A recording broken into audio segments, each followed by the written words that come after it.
नमस्कार दोस्तों, explain with Amit में एक बार फिर आपका स्वागत है। आज का टॉपिक हम आपके लिए लेकर आए हैं changing into pronouns. Indirect speech में प्रोनाउंस को कैसे चेंज करते हैं, इसी बेस पर आज का वीडियो होने वाला है, तो बने रहिए हमारे साथ। चलिए वीडियो को स्टार्ट करते हैं। सबसे पहले हम सीखेंगे पर्सन कितने होते हैं और इनको हम चेंज किस तरह से करते हैं।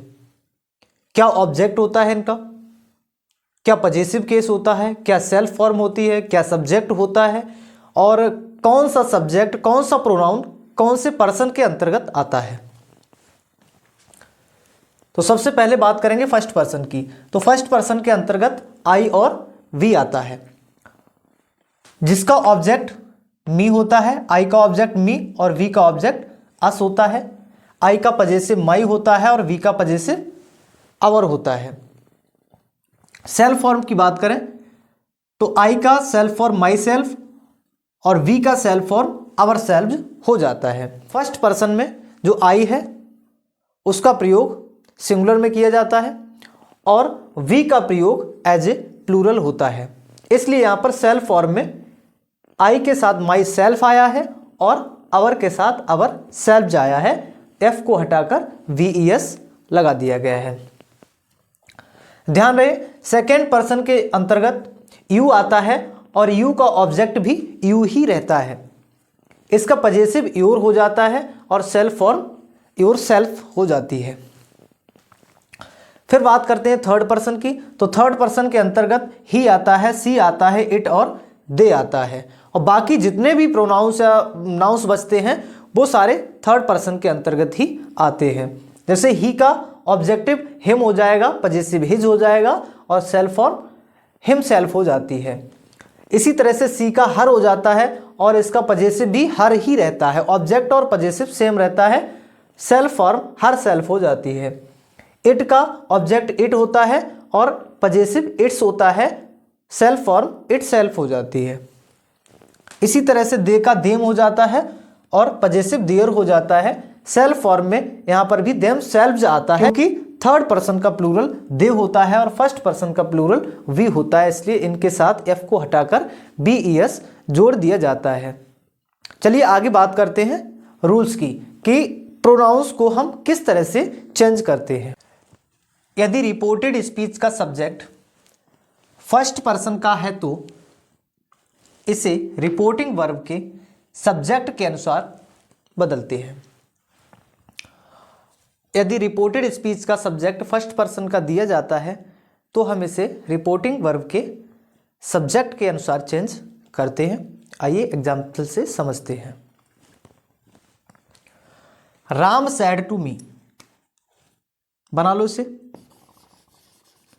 राम सैड टू को टोल्ड मी, इन्वर्टेड कॉमा हटा के दैट।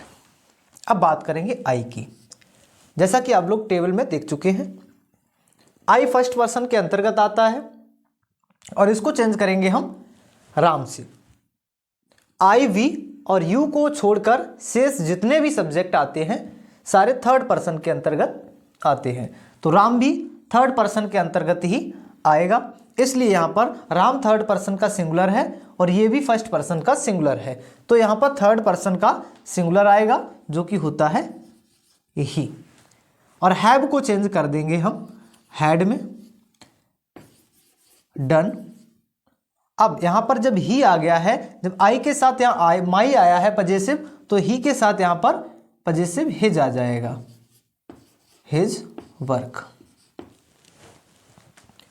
इसी तरह से दूसरा सेंटेंस देखते हैं। The teacher said,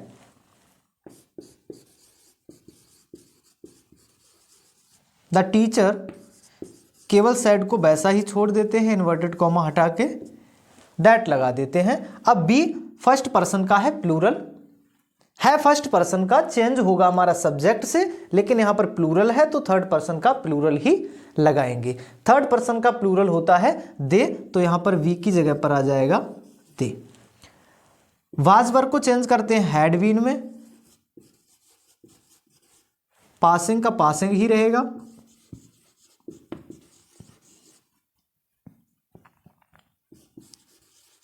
passing through a dense forest. अब yesterday का the previous day,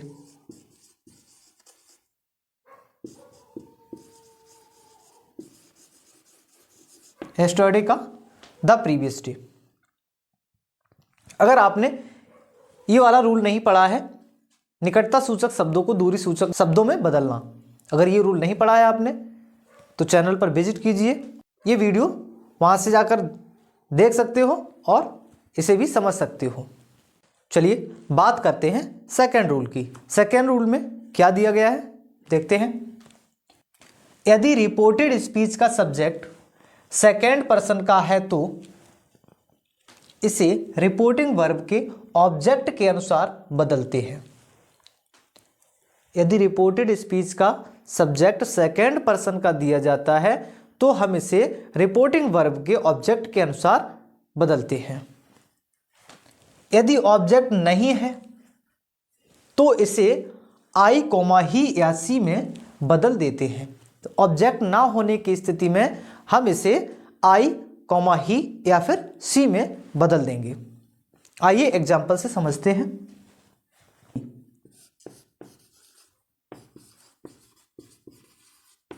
the teacher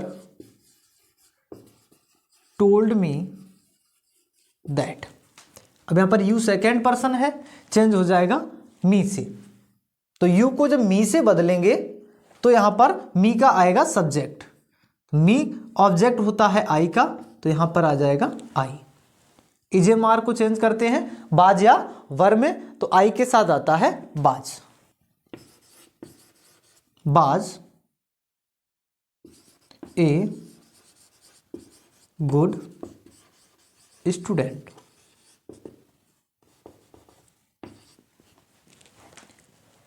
इसी तरह से दूसरा देखते हैं, ही सैड। केवल सैड को वैसा ही छोड़ देते हैं। दैट, यू सेकेंड पर्सन का है, चेंज होगा ऑब्जेक्ट से, और ऑब्जेक्ट यहां पर दिया ही नहीं गया है। तो जब ऑब्जेक्ट नहीं होता है इस स्थिति में हम आई ही या सी में चेंज कर देते हैं। अब इस वाले सेंटेंस को देखते हैं। You are a clever girl. तो गर्ल का जिक्र हुआ है, यहां पर लड़की है, तो लड़की है तो लड़की के लिए हम लगाते हैं सी। दैट सी इज ए मार को बाज वर में सी के साथ आएगा was. A clever girl. He said that she was a clever girl. तो यू को हमने बदल दिया सी में। आगे बात करते हैं रूल नंबर 3 की। यदि रिपोर्टेड स्पीच का सब्जेक्ट थर्ड पर्सन का हो तो इसमें परिवर्तन नहीं करते हैं। रिपोर्टेड स्पीच का सब्जेक्ट अगर थर्ड पर्सन का दिया गया है तो इसमें परिवर्तन नहीं करते हैं। जैसे सी सैड, सी केवल सैड को वैसा ही छोड़ देंगे। दैट थर्ड पर्सन का है अगर रिपोर्टेड स्पीच का सब्जेक्ट तो इसमें परिवर्तन हमें नहीं करना है, दे का दे ही रहेगा। बाज वर्ब को हैड बीन में, that they had been playing hockey in the field yesterday का द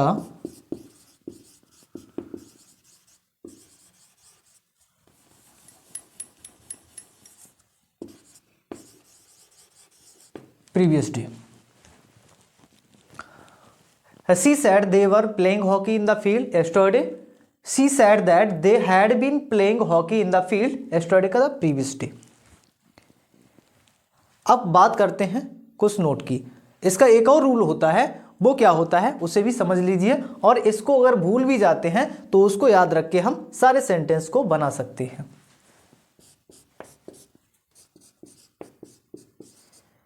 वास्तव में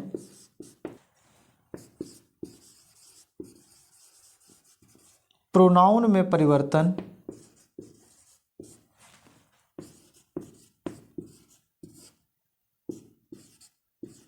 123/100 के अनुसार करते हैं। अब आपको ऐसा लग रहा होगा कि ये 123/100 क्या है, आइए उसे भी समझते हैं। 123/100 का मतलब है, एक का मतलब है first person,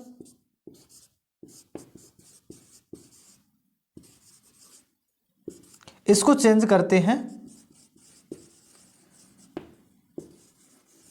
according to, S का मतलब होता है सब्जेक्ट।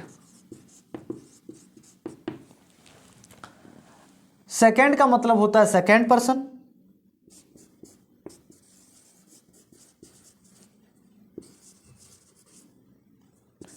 और इसको चेंज करते हैं ओ मतलब ऑब्जेक्ट।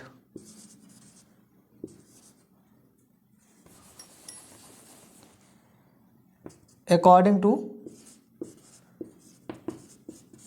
ऑब्जेक्ट। 3 का मतलब होता है third person,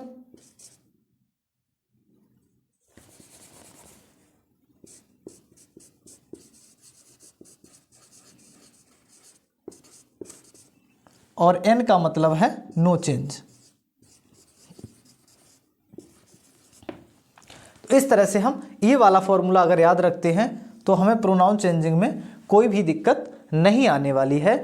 123/100, first person according to subject, second person according to object, और थर्ड पर्सन नो चेंज।